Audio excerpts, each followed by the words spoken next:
Si personne ne vous a jamais dit cela de manière directe, je vais vous le dire maintenant. L'éveil ne va pas vous rendre automatiquement plus aimant, plus léger, plus connecté à tout le monde autour de vous. En réalité, il peut se produire exactement l'inverse. Et cela peut vous effrayer. Mais voici la vérité qui change tout.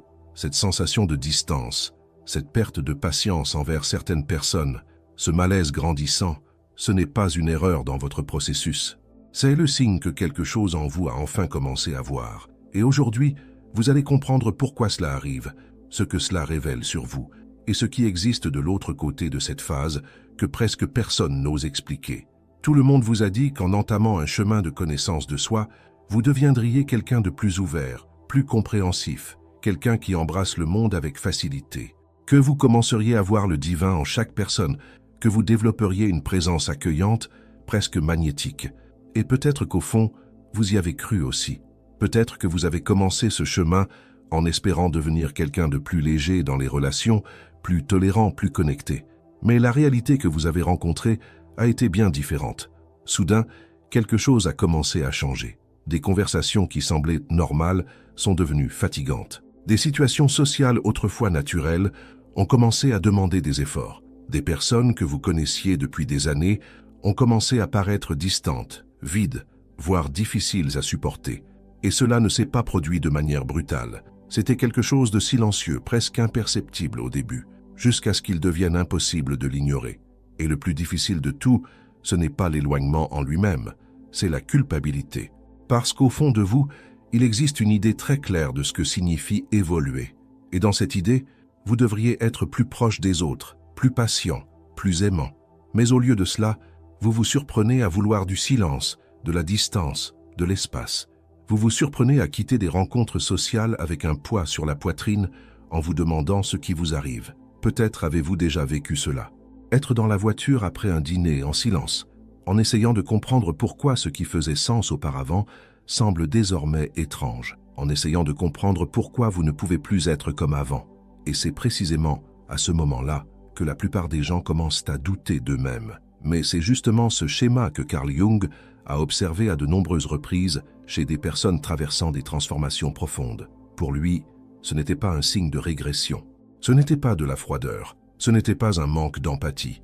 C'était l'un des signes les plus clairs que quelque chose de réel était en train de se produire. Pas le type de éveil romantisé, vendu comme une légèreté constante et un amour inconditionnel, mais le type d'éveil qui démonte les structures internes, qui brise les illusions, qui vous place face à une réalité que vous ne pouvez plus ignorer. Car ce qui change, avant toute chose, ce ne sont pas les personnes autour de vous. C'est la manière dont vous commencez à les voir. Pour comprendre cela, vous devez saisir un concept fondamental, la persona. Selon Jung, la persona est le masque que vous avez construit au fil de votre vie pour vous adapter au monde. Depuis très tôt, vous avez appris quelles parties de vous étaient acceptées et lesquelles devaient être cachées. Vous avez appris à sourire lorsque vous vouliez vous éloigner, à être d'accord lorsque, au fond de vous, vous ne l'étiez pas, à paraître sûr de vous lorsque vous aviez peur, à montrer de l'intérêt alors que, en réalité, vous ne ressentiez rien. Et avec le temps, cela est devenu automatique, tellement automatique que vous avez oublié que vous jouiez un rôle. Vous avez fini par croire que cette version adaptée était qui vous étiez vraiment. Mais lorsque le processus d'éveil commence, quelque chose de très précis se produit. Ce n'est pas que votre masque disparaît immédiatement. Ce qui se passe d'abord est plus subtil et plus déstabilisant. Vous commencez à voir les masques des autres. C'est comme si, soudain, vous assistiez à une pièce de théâtre. Sauf que maintenant, vous percevez la scène, la lumière, le scénario. L'histoire continue d'être jouée, mais vous ne pouvez plus vous y impliquer de la même manière. La magie disparaît. Et à partir de ce moment, les interactions changent complètement. Vous commencez à percevoir l'enthousiasme forcé de quelqu'un qui est en réalité anxieux, la proximité d'un ami qui ne se montre jamais vraiment, l'affection d'un proche chargé de contrôle. De petites incohérences qui passaient autrefois inaperçues deviennent désormais évidentes. Et non, vous n'imaginez rien. Vous voyez ce qui a toujours été là, mais qui était auparavant filtré par votre propre inconscient. Et une fois que ce filtre disparaît, il n'y a pas de retour en arrière. Chaque conversation commence à avoir deux couches, la superficielle où tout semble normal, et la réelle, où vous percevez les intentions, les tensions, les non-dits. Vous percevez la compétition cachée dans l'amitié, le ressentiment derrière le sourire, la manipulation derrière un compliment. Et cela fatigue, d'une fatigue profonde, presque physique, car il ne s'agit pas seulement des autres, il existe une seconde couche dans ce processus encore plus inconfortable. En même temps que vous commencez à voir les masques des autres, vous commencez à reconnaître le vôtre. Vous réalisez que, pendant longtemps, vous avez aussi joué un rôle, que souvent, vous avez été agréable pour être accepté, que vous avez aidé pour vous sentir nécessaire, que vous avez toléré des choses que vous n'auriez pas dû, et que vous avez appelé cela une vertu. Et cette prise de conscience change tout. Car à partir de là, les personnes autour de vous cessent d'être simplement les autres. Elles deviennent des miroirs qui reflètent des versions de vous que vous avez été, ou qui existent encore en vous. Et cela peut générer une étrange sensation de rejet. Non pas parce que vous vous pensez supérieur, mais parce que vous vous éloignez de quelque chose qui, d'une certaine manière, existait aussi en vous. C'est comme quelqu'un qui a arrêté de fumer et qui soudain ne supporte plus l'odeur du tabac. Ce n'est pas du jugement. C'est une réaction naturelle de quelqu'un qui a changé intérieurement. Et ce n'est pas tout. Après ce point, quelque chose d'encore plus profond se produit. Votre tolérance à l'inauthenticité chute brutalement, non pas par choix conscient, mais parce que tout votre système a changé. Avant, vous pouviez participer à des conversations vides, à des interactions superficielles, à des environnements remplis d'apparences, sans grand inconfort. Maintenant, non. Maintenant, cela semble lourd, épuisant, presque toxique. Votre corps réagit, votre énergie change. Vous ressentez de la fatigue, de la tension, une envie de partir. Ce n'est pas de la sensibilité excessive, ce n'est pas une exagération, c'est une forme de sensibilité plus précise. Votre système commence à rejeter ce qui exige que vous vous déconnectiez de vous-même pour vous adapter. Et c'est précisément ici que la culpabilité apparaît avec le plus de force. Parce que, vu de l'extérieur, rien n'a tant changé que cela. Les gens continuent d'être ceux qu'ils ont toujours été. Votre famille, vos amis, vos collègues sont toujours là, de la même manière. Mais à l'intérieur de vous, tout a changé. Et cela crée un conflit profond. Une partie de vous comprend que personne n'a tort, que chacun est à son propre niveau de conscience. Mais une autre partie ne peut tout simplement plus faire semblant de ne pas voir ce qu'elle voit. Et c'est précisément le point dont presque personne ne parle. L'éveil n'est pas un projet collectif. Ce n'est pas quelque chose qui arrive pour améliorer immédiatement vos relations. Très souvent, il brise des accords silencieux qui soutenaient ces relations. Car de nombreux liens ont été construits entre des masques, entre des versions adaptées de vous et des versions adaptées de l'autre. Et lorsque ce masque commence à tomber, l'accord cesse d'exister. Non pas parce que quelqu'un a échoué, mais parce que vous ne pouvez plus soutenir le même rôle. Et si tout ce que vous ressentez, cet éloignement, cette confusion, cette perte d'identification avec certaines personnes, est en train de se produire maintenant, alors quelque chose d'encore plus profond est en train de bouger en vous. Quelque chose qui n'est pas terminé, quelque chose qui va encore s'intensifier avant de devenir clair. Avant de continuer, laissez-moi vous faire une invitation rapide. Si ce contenu commence déjà à faire sens pour vous, si à un certain niveau vous vous reconnaissez dans ces mots, profitez-en maintenant pour vous abonner à la chaîne, laisser un like et commenter ci-dessous l'affirmation suivante. Je fais confiance au processus de ma transformation. Ce simple acte n'est pas seulement de l'engagement, c'est un positionnement intérieur. C'est vous qui dites, de manière consciente, que vous êtes prêt à traverser cette phase avec courage.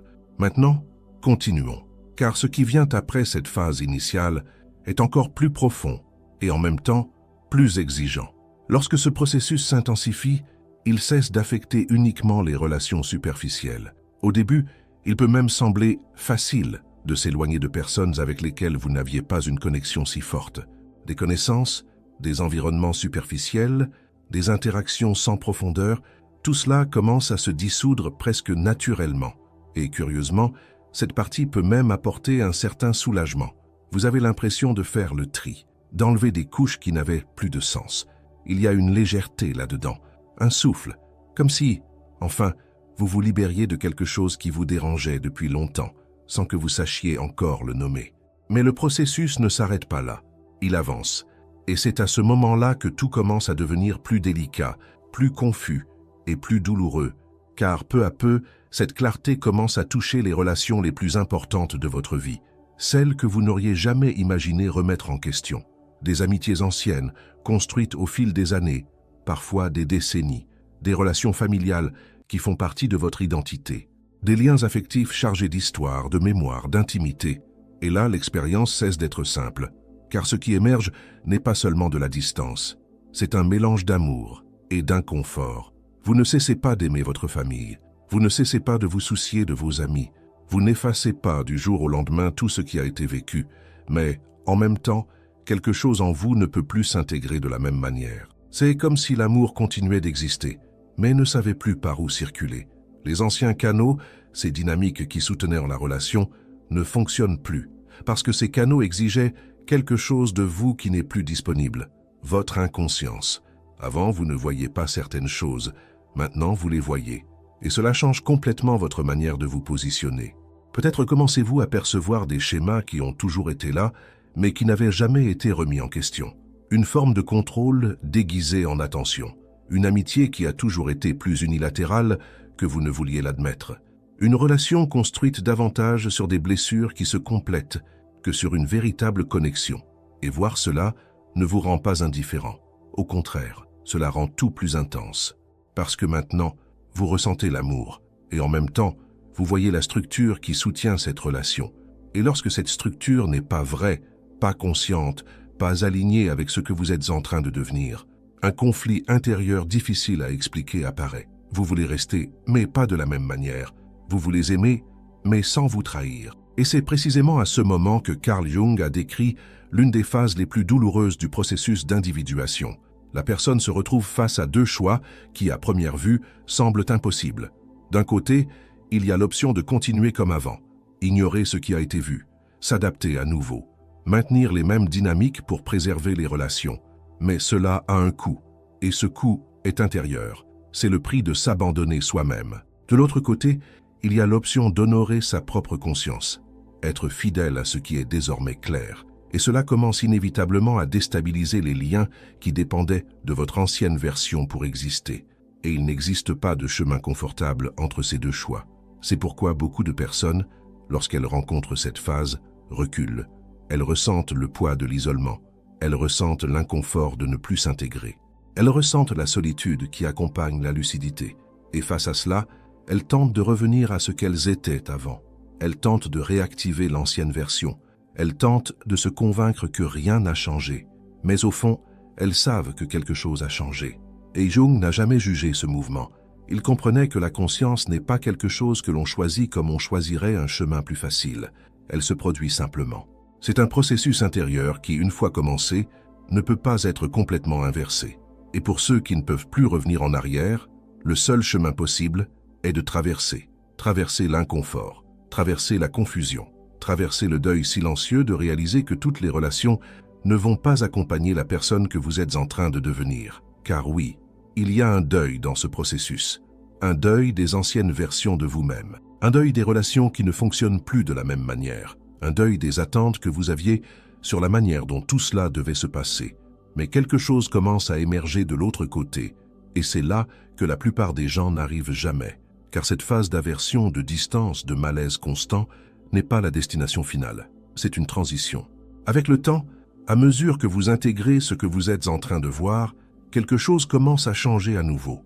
L'intensité diminue, la réactivité s'apaise, ce rejet initial commence à perdre de sa force, et ce qui apparaît à la place, ce n'est pas cet amour naïf d'avant, ce n'est pas non plus de la froideur, c'est quelque chose de plus rare, plus mature, plus vrai. Vous commencez à développer une manière de voir les autres qui ne dépend plus d'idéalisation. Vous voyez les masques, mais vous comprenez aussi pourquoi ils existent. Vous reconnaissez les schémas, sans ressentir le besoin de réagir à chacun d'eux. Une forme de compassion lucide émerge, une capacité à percevoir le comportement de quelqu'un, à comprendre la douleur qui le soutient, et malgré cela à choisir jusqu'où vous souhaitez aller, sans vous impliquer au-delà de ce qui est sain, sans vous perdre. Cela change complètement votre manière d'entrer en relation. Car désormais, vos connexions ne sont plus basées sur le besoin, l'adaptation ou la peur de perdre. Elles deviennent fondées sur la conscience. Vous n'avez plus besoin de participer à tout. Vous n'avez plus besoin de vous adapter à n'importe quel environnement. Vous commencez à choisir. Et ce choix ne vient pas de l'arrogance, il vient de l'alignement. Mais pour en arriver là, vous devez traverser ce que vous vivez maintenant, sans fuir, sans culpabiliser, sans essayer de revenir en arrière, simplement pour apaiser l'inconfort momentané. car ce que vous ressentez n'est pas le signe que quelque chose a mal tourné. C'est le signe que, pour la première fois, quelque chose est vu tel qu'il est réellement. Et lorsque cela arrive, il n'est plus possible de vivre de la même manière. Et lorsque vous continuez à avancer dans ce processus, vous commencez à percevoir quelque chose d'encore plus subtil et, en même temps, profondément transformateur. Ce besoin constant de réagir aux autres, de vous positionner en permanence, d'expliquer ce que vous ressentez, commence à diminuer. Non pas parce que vous êtes devenu indifférent, mais parce que vous comprenez que tout n'a pas besoin d'être résolu à l'extérieur.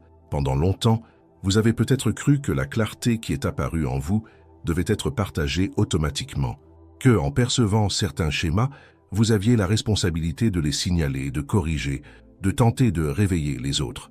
Mais avec le temps, vous réalisez que cela faisait aussi partie d'une ancienne dynamique, une tentative, même inconsciente, de contrôler votre environnement. Et cela commence à se dissoudre. Vous comprenez que chacun est à son propre moment, à son propre niveau de perception, à son propre rythme de conscience, et que tenter de forcer quelqu'un à voir ce qu'il n'est pas encore prêt à voir ne crée pas de transformation, cela ne crée que de la résistance. Cette compréhension apporte un changement silencieux, mais puissant. Vous commencez à vous retirer, non par rejet mais par discernement. Vous ne ressentez plus la même urgence de participer à toutes les conversations. Vous n'avez plus besoin de valider chaque perception. Vous ne vous épuisez plus à essayer de maintenir des connexions qui exigent une version de vous qui n'existe plus. Et dans cet espace qui s'ouvre, quelque chose de nouveau commence à naître. Au début, cela peut sembler vide, un silence différent, une distance qui parfois est confondue avec de la solitude.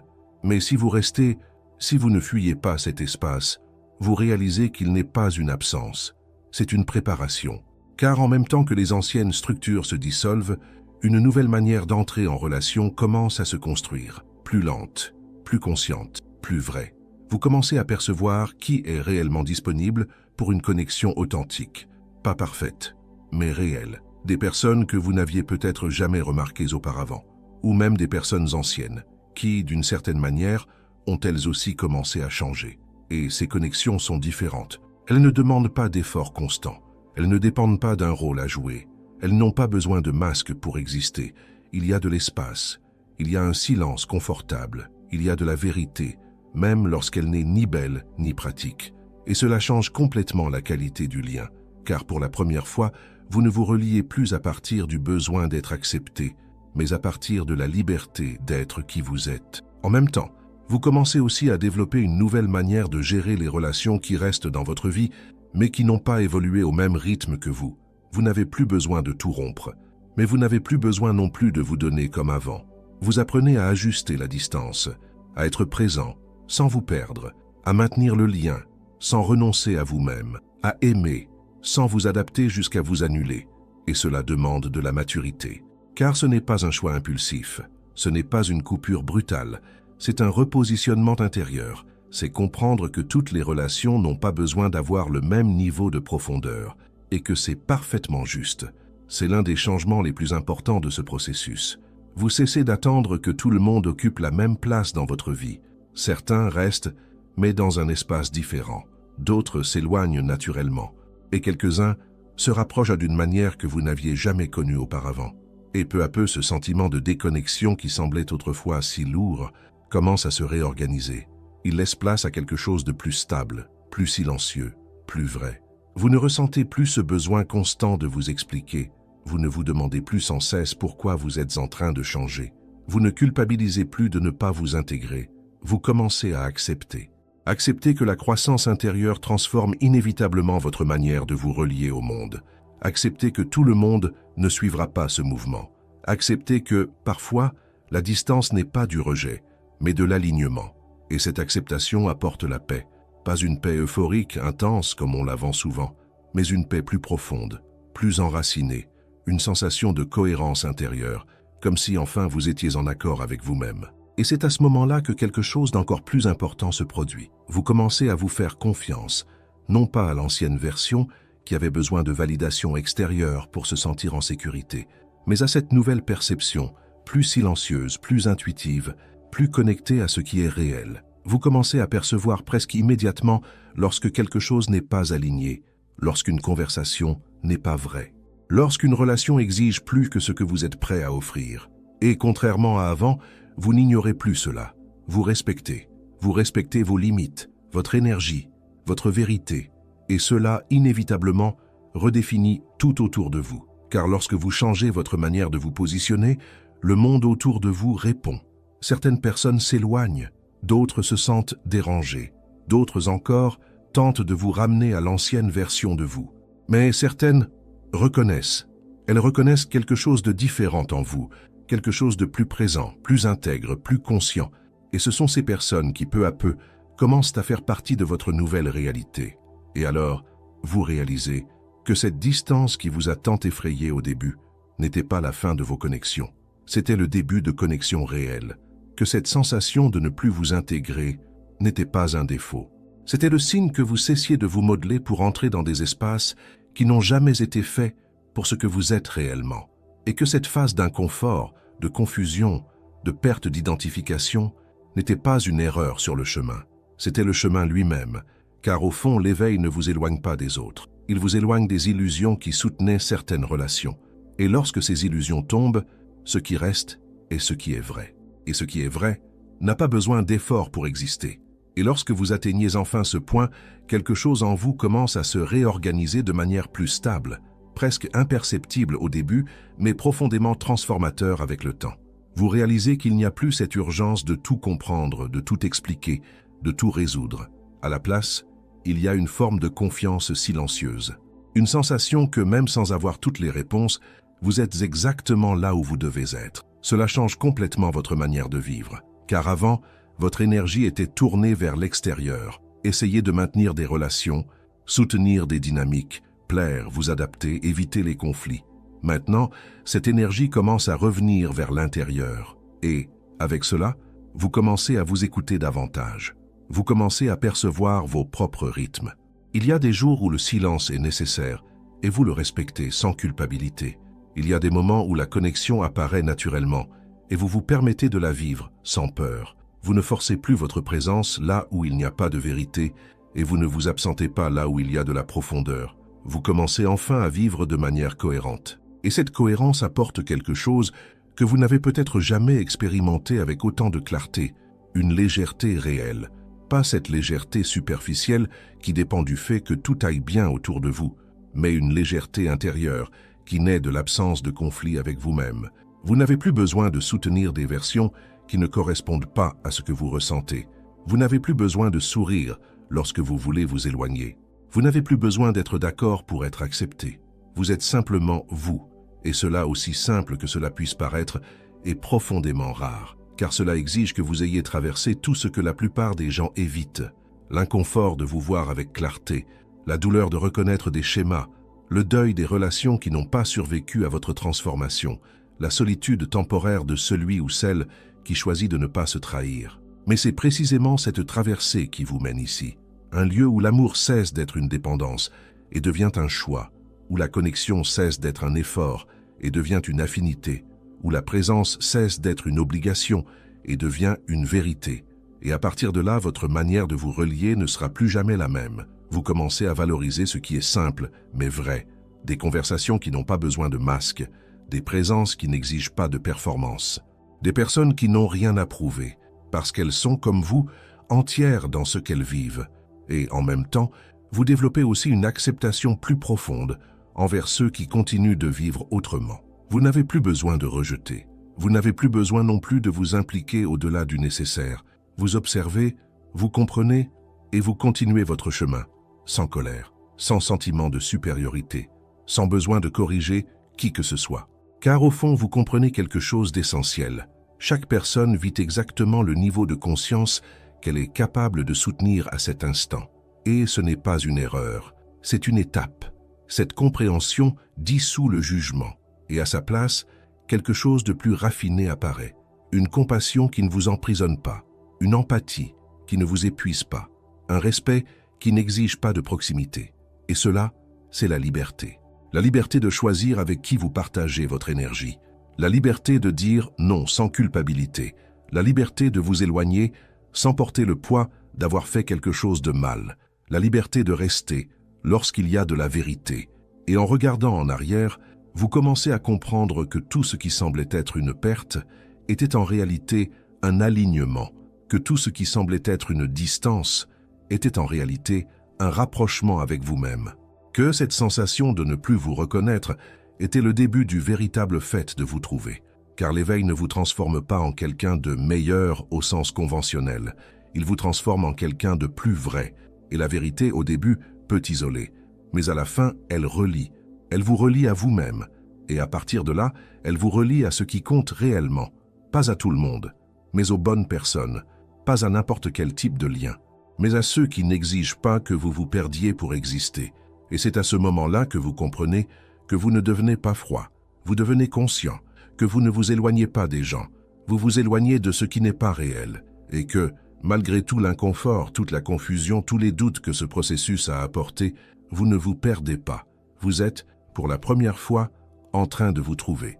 À la prochaine vidéo.